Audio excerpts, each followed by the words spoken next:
Hey brother, it is currently the 13th of September, the year of our Lord 2016, but not for long. We've got about 20 minutes till midnight, and so I'm going to keep Technology Tuesday pretty short here. But I've got a few cool things I wanted to show you. The first is the library that I'm using. So on the left here in the browser, I've got libgdx by Bad Logic Games. It is an awesome Java framework that it abstracts all the graphics card sort of stuff that goes on behind the scenes, like how you talk to the graphics card and deploying your game to Android or to the web or iOS even. And it does a pretty good job of abstracting a lot of the platform-specific details. So and it allows me to also write the game in Java, which is the language that I know. And so I've been having a fairly good time with it, although I am having a lot of trouble pushing the project to Android and the web, which has been kind of a bummer. But this is what my code looks like once I've created a libgdx project. What it does is it creates packages where you've got an overall package, which just is kind of like it's kind of like the root folder. It doesn't really do anything special. You've got a core package, which contains all of your code, and then you've got a package for each platform, which has the launcher. So the cool thing is, like 90% of my code is inside of core, and there's very little that's platform specific. So in theory, I should be able to run the game on the on the core or on the desktop, and then push it to the web or to my phone. In practice, it's been a little tricky. I've been hunting down a bug for the last 2 hours or so with the web version, and that's not been going as well as I'd hoped. But that'll allow me to demonstrate some of the other tools that I've got.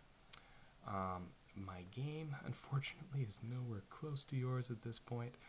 I've got a menu using some of the UI libraries, and if I hit New Game, it will show a dramatic text that gives a little bit of background to the game. So nothing fancy at this point, but 90% of my time has been trying to get the Android and the web thing up and running. So that's my excuse for not having much code.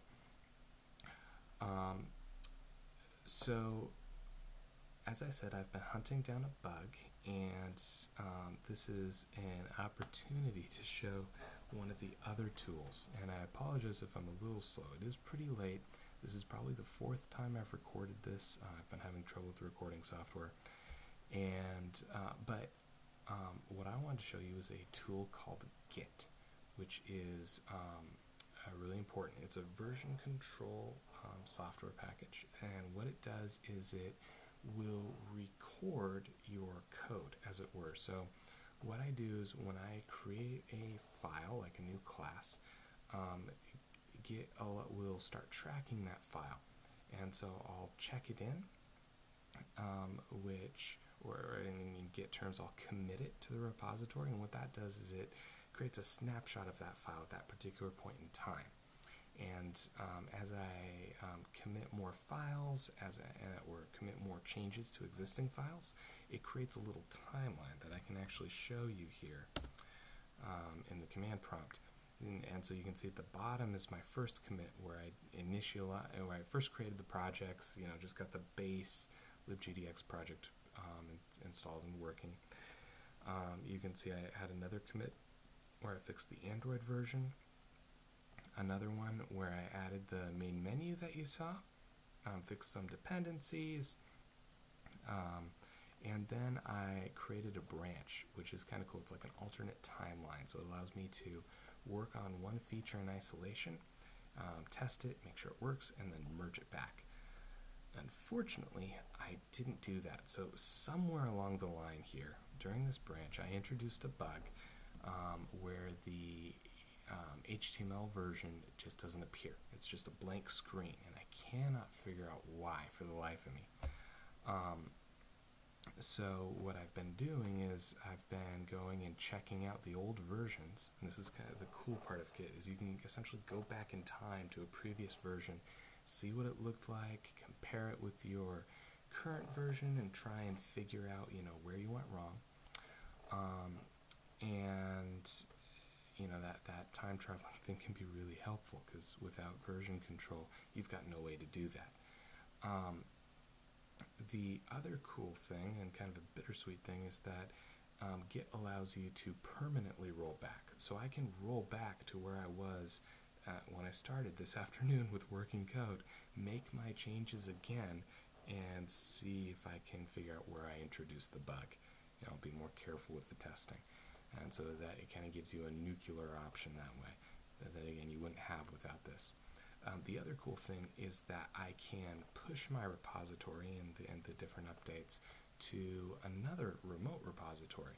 I've got one on a private server, and I've got one on GitHub, which is a free service that offers public repositories, or private ones if you want to pay. And it's really nice. And I might actually push this project to GitHub at some point and just make the code public.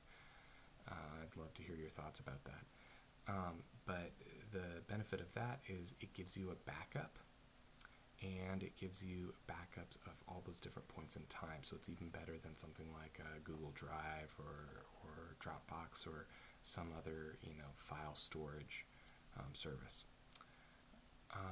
The other cool thing about GitHub is they offer, and I just found this out, is they offer this service called github.io, where they will host a website for your project, which is doubly cool because they will host my game.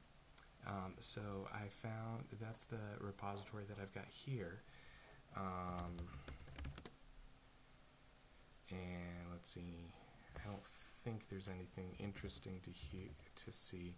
Basically what happens is when I'm ready to distribute the web version from the repository below, I run a program called Gradle, which I'll touch on some other night. But it basically, I take the HTML project, I distribute it, and it will compile the HTML. Basically what it does is it takes my Java code and it translates it to JavaScript, and then it pushes that into a folder, and then I can choose to commit it to GitHub.io or not, and make that distribution, push that distribution online. So it'll take a few minutes to run. I'm not sure we'll wait for it. But what this lets me do is it lets me go and put the game online. So you can see this is a little bit of an older version because the latest doesn't work. I had to roll back in time, do the nuclear option for this. But once I get that bug fixed, you'll be able to play the game online, which is kind of cool. You won't have to download anything, at least not for the basic version of the game. So I highly recommend you get Git and use it with your project as well. They've got some special configuration files for Unity. There's a bajillion web tutorials out there, or I can show you how to do it the next time we see each other. So yeah, those were the tools that I wanted to show. Still coming up with that catchphrase for the outro. So until I figure something out, I'll just see you next time.